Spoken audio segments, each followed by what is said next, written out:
Jean-François est paléosismologue. Il s'intéresse aux séismes anciens. Grâce à moi, le beryllium 10, il a développé une toute nouvelle méthode pour dater les séismes. Les séismes créent des ruptures bien visibles dans le paysage lorsque la magnitude dépasse 6 sur 9 sur l'échelle de Richter. À partir d'images satellites, Jean-François repère les failles à explorer et monte une expédition scientifique. Parfois, il va me chercher bien loin, comme ici, dans les terres gelées de l'Alaska.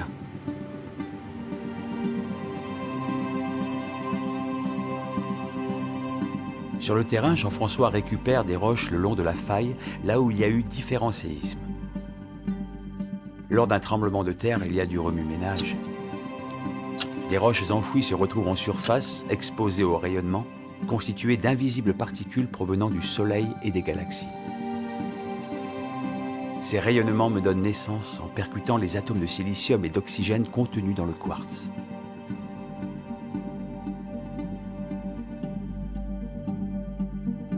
On échantillonne des roches riches en quartz dans lesquelles se forme ce beryllium 10. On broie ces roches, on tamise les minéraux, on récupère le quartz et ce quartz qui contient le beryllium 10 va être ensuite dissous et passer dans un accélérateur de particules où on pourra compter les atomes de beryllium 10, c'est-à-dire mesurer la concentration par atome de quartz.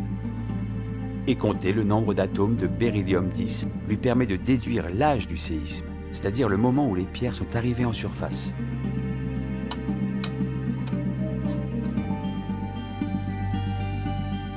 Pour me dénicher, on introduit cette solution de quartz dissoute dans la cible placée en fin de parcours dans un accélérateur de particules.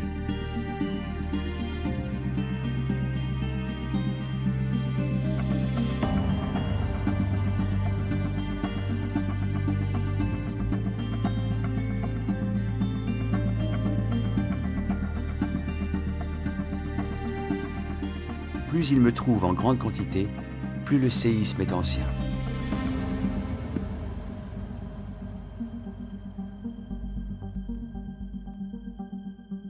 Comme on connaît par ailleurs le taux de production du beryllium 10 dans le quartz, de ce taux annuel, on obtient un âge. Alors, lorsqu'on divise cet âge par le déplacement, on a une vitesse. On obtient une vitesse le long de la faille, ce qui nous permet ensuite de calculer des temps de récurrence des séismes sur cette faille.